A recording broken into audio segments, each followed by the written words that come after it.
Hello and welcome to today's edition of World Today. Donald Trump is once again making headlines, this time for a visa overhaul that could change the game for wealthy immigrants, including Indians. His new $5 million gold card of what is being called the Trump Gold Visa is set to replace the EB-5 investor program, making it easier for the ultra-rich to fast-track their U.S. citizenship. But what does this mean for Indians waiting in long visa backlogs? First, we have a list of pardons and commutations relating to events that occurred on January 6th. US President Donald Trump has unveiled a brand new immigration plan. It's being called the ultimate VIP ticket to US citizenship. A so-called gold card visa that grants a fast track to citizenship for a hefty price tag of $5 million. This new visa will replace the 35-year-old EB-5 investor visa created by Congress in 1990, which required immigrants to invest in job-creating businesses in the US. We're going to be doing something else that's going to be very good. We're going to be selling a gold card. You have a green card. This is a gold card. We're going to be putting a price on that card of about $5 million, and that's going to give you green card privileges plus. It's going to be a route to citizenship, and wealthy people will be coming into our country by buying this card. They'll be wealthy, and they'll be successful, and they'll be spending a lot of money and paying a lot of taxes and employing a lot of people. And we think it's going to be extremely successful. Never been done before or anything like this, but it's something that we're going to be putting out over the next, would you say, 2 weeks out? So what's the difference? The EB-5 visa required an $800,000 to $1 million investment and proof of creating at least 10 US jobs. Trump's gold card? No job creation needed, just a straight $5 million payment and you get a green card on the spot. For wealthy Indians, this could be a game changer. No more waiting in long visa backlogs or struggling with H-1B renewals. But there's a catch. This visa is only for the ultra-rich. For most Indian nationals in the green card backlog, it's simply out of reach. Immigration expert Tejinder Pal Singh says this may actually push more Indians towards Canada instead. $1 million, you can straight away be in Canada. So you are competing with your next door neighbor, where if you become Canadian citizen, you can work in US. So why would I go to US? And there's another concern. With no limit on how many gold cards can be sold, Trump has floated the idea of selling 10 million visas to cut the US deficit. That raises a big question. Is this about attracting the best and brightest, or just selling American citizenship to the highest bidder? Whether this plan takes off or faces backlash remains to be seen. For now, Trump's gold card visa is set to launch in 2 weeks. Okay, a lot of executive orders. Let's compare how Trump and Biden then fared in polls during their respective presidencies around the same time. U.S. President Donald Trump's approval rating held steady over the past week. According to a Reuters Ipsos poll released on Tuesday, 44% of respondents approved of his performance over his first month in office.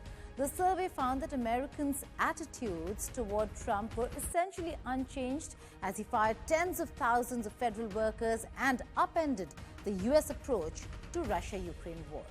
The poll also found 50% disapproved of the job he was doing, down from 51% last week, a change well within the poll's margin of error of plus or minus 3 percentage points.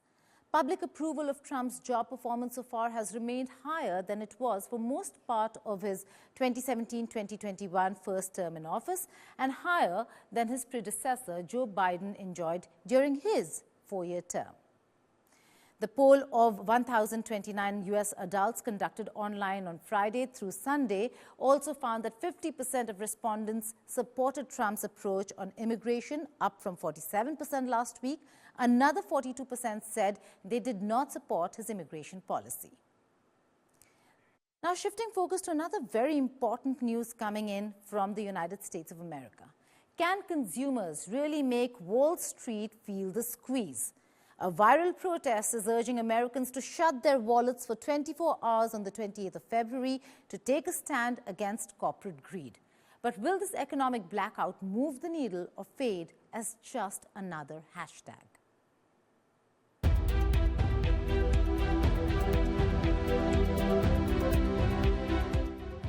A nationwide economic protest is gaining momentum online. A grassroots movement called the People's Union USA is urging Americans to stop spending for 24 hours on February 28th.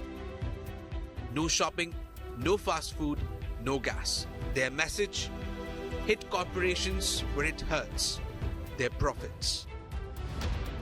But will this economic blackout make a real impact?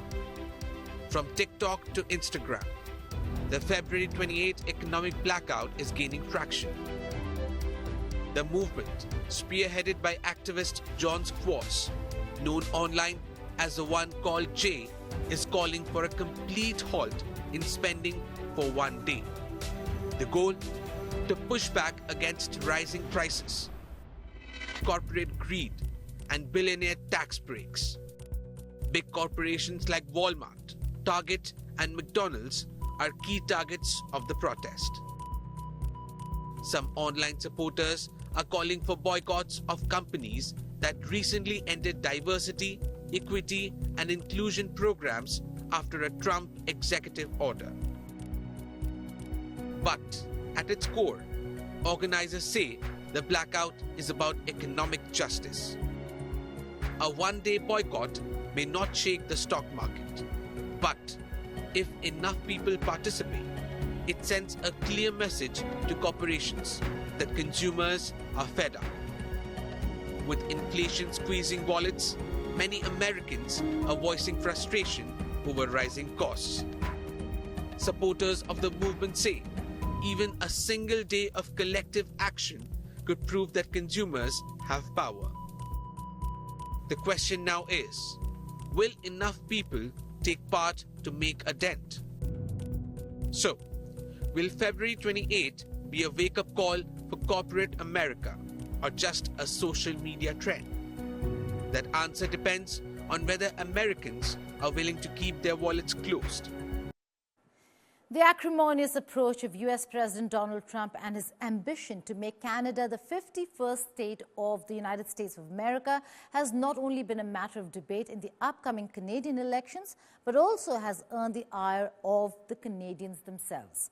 Canadian citizens have signed a parliamentary petition now urging Prime Minister Trudeau to revoke the citizenship of Donald Trump's close buddy and tech billionaire Elon Musk. Musk has attacked Trudeau on various occasions, calling him a girl, and how he was confident that Trudeau will lose the upcoming elections.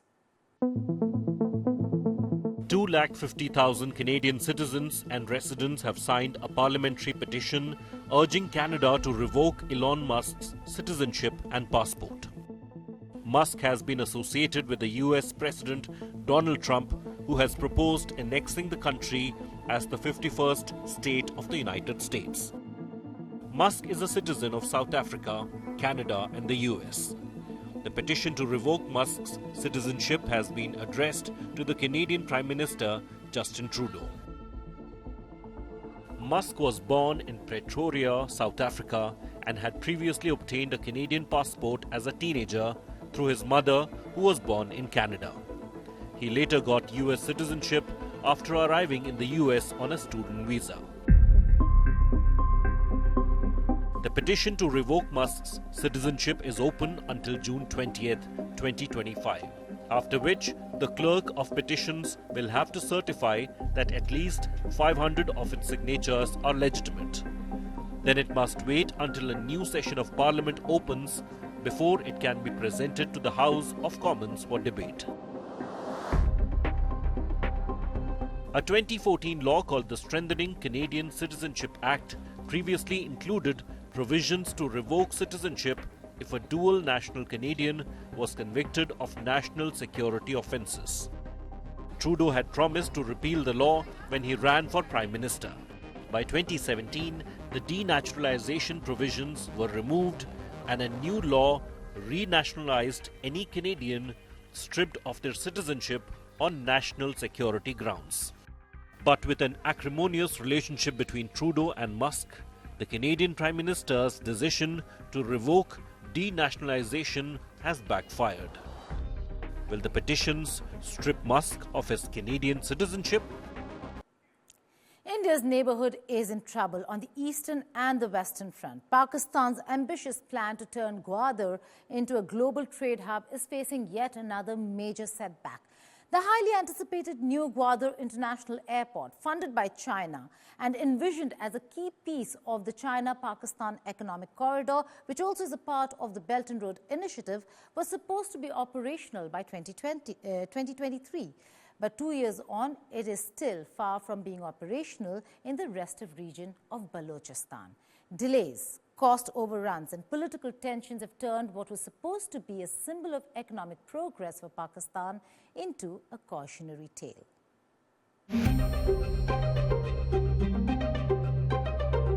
The $246 million new Gwadar International Airport was meant to be Pakistan's largest airport and a gateway to trade under China's Belt and Road Initiative. But today, it stands eerily silent. The runway waiting for aircraft that may never come. Satellite images reveal stalled construction, missing infrastructure, and growing frustration. So what's causing the delay? Security concerns loom large. Baloch freedom fighters claim Chinese-led projects exploit local resources, fueling insurgent attacks. In response, China has delayed financial commitments. Then there is the Pakistani red tape, mismanagement, bureaucratic hurdles, and financial constraints that have further slowed the progress of the China-Pakistan Economic Corridor. For Gwadar's residents, the delay isn't just about the airport, it's about broken promises. Jobs, infrastructure, and economic growth were all pledged, but little has materialized. Not a single local was hired at the airport, not even as a security guard. The port has been around for 20 years and now the international airport has been constructed. But not one person from Gwadar has been employed there, not even as a watchman. Forget the other jobs. How many Baloch people are at this port that was built for CPEC? How many of these people are natives?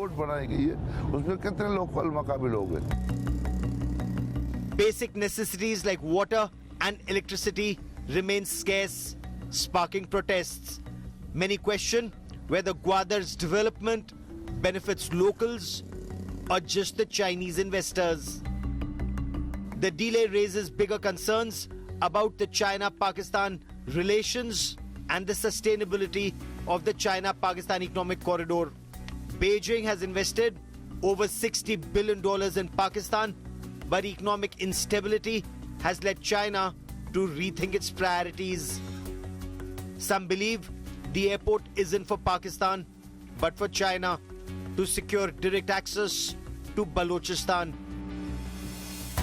Balochistan is extremely rich in resources and has long been a battleground. Separatist insurgents accuse the government of exploiting their land while leaving locals in poverty. Attacks on Chinese workers have surged, and security concerns even forced the airport's inauguration to be held virtually. Despite these tensions, people in Gwadar haven't given up. The government promised reforms, but so far, nothing has changed. So what is the future of this billion-dollar gamble? Will New Gwadar International Airport ever serve the people of Balochistan, or will it remain an expensive monument to unfulfilled promises? One thing is clear: as long as the people of Gwadar feel left behind, no amount of runways will take them where they need to go. Bureau Report, India Today. And on India's eastern front, Bangladesh is finally feeling the strain of a continued interim government in control of the country with no elections in sight. In an unprecedented move, Bangladesh's army chief warned that the Yunus government should not undermine law and order machinery, warning Mohammed Yunus of major disruption and emphasizing the serious threat of internal political conflicts posing national security concerns. General Zaman said Bangladesh will fall apart if the authority of the armed forces, police and other law enforcement agencies are undermined. যদি নিজেদের মধ্যে ভেদাভেদ ভুলে একসাথে কাজ না করতে পারেন, নিজেরা যদি কাদা ছোড়াছুড়ি করেন, মারামারি কাটাকাটি করেন, এই দেশ এবং জাতির স্বাধীনতা সার্বভৌমত্ব বিপন্ন হবে। আমি আজকে বলে দিলাম, নাইলে আপনারা বলবেন যে আমি আপনাদের সতর্ক করিনি। আমি সতর্ক করে দিচ্ছি আপনাদের। আমার অন্য কোনো আকাঙ্ক্ষা নাই, আমার একটাই আকাঙ্ক্ষা, দেশ এবং জাতিটাকে একটা সুন্দর জায়গায় রেখে ছুটি করা। I had enough. Was last 7-8 months, I had enough. Well, there are concerns when it comes to security and what's the future of Bangladesh going to look like. To discuss all this and more, I'm being joined by senior journalist Salahuddin Shoaib Chaudhry. He's editor Blitz, joining me from Dhaka. Salahuddin Shoaib Chaudhry, thank you so much for joining us over here. It is a major concern now. There is pressure mounting. Earlier, it seemed like democracy was according to the West, flourishing. But now it does seem like democracy and freedoms are being undermined in Bangladesh. Thank you very much. You see, since August 5th, the democracy has died in Bangladesh. And now what we're seeing, the mob justice, the persecution of religious minorities, Hindus, and the decline in the foreign investment, shutting down of the factories, and increase in the rates of unemployment. I mean, it's a complete chaotic situation. So Bangladesh is under the current regime of Mohammed Yunus. It is actually journeying towards the destination of a caliphate. Right. And under such scenarios, what General Wakar Zaman said, that he has seen enough in the last 7 and 8 months. So when a general gives this kind of message, I'm sure that everyone understands what that means. Well, Shoaib, again, you know, this is the same army chief who was known to be family to Sheikh Hasina, almost seemed like a betrayal that he did not secure her and the government's interests, and that Sheikh Hasina had to flee. Of course, very, very difficult situation and circumstance. But today, he's now turning around and asking Yunus to be accountable and be held accountable. You see, I should not say that he has betrayed with Sheikh Hasina, but I should say he had no other option at that moment, because millions of jihadis and Islamists were on the street and also demonstrators.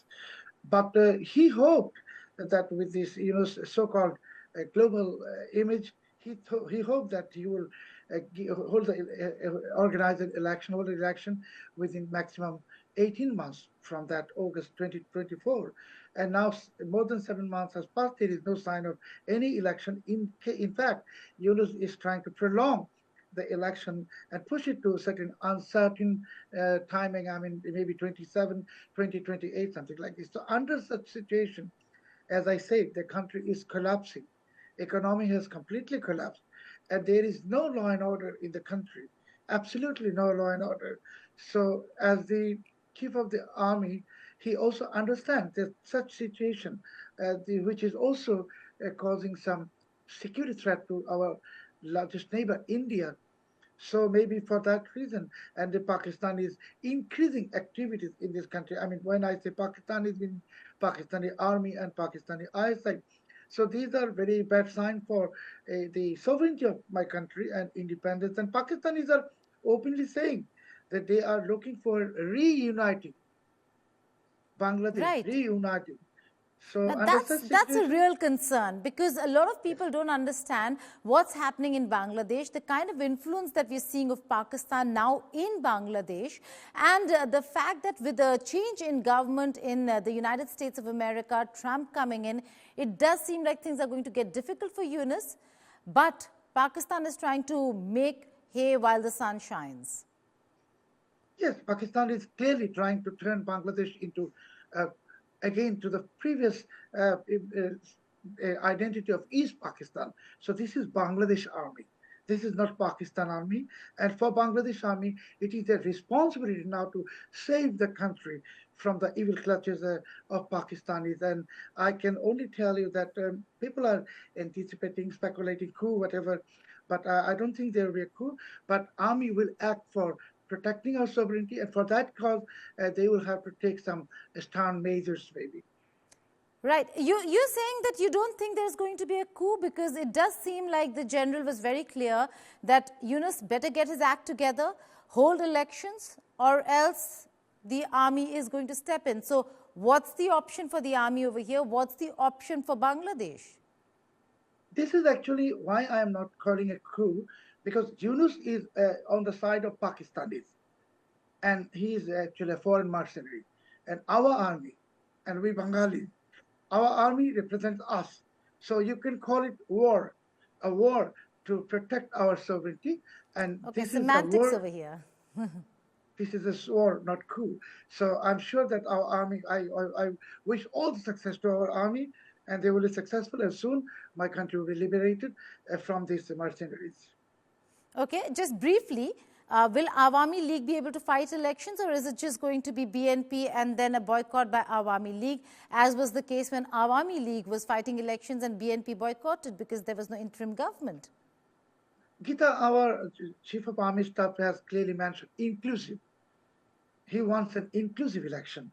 So it means with Awami League. And secondly, with very important thing, people are not talking, that the caretaker government system has been revived by our High Court few months ago. So once it was revived, this so-called interim government has already become illegal. So I think that army will remove this Yunus and have some caretaker government, which will hold a free, fair, and inclusive election. And of course, Awami League is one of the two largest parties, and they will participate in the election. Right, you can see the visuals over there. It clearly is a very, very dire situation in Bangladesh in terms of how things are looking on the ground. Salahuddin Shoaib Chaudhary, thank you so much for joining us here on the India Today Network. We'll keep coming back to you because Dhaka certainly is of great importance to India, and Indian interests have to remain secure in that country till the time there are elections that are going to be held. Thank you so much.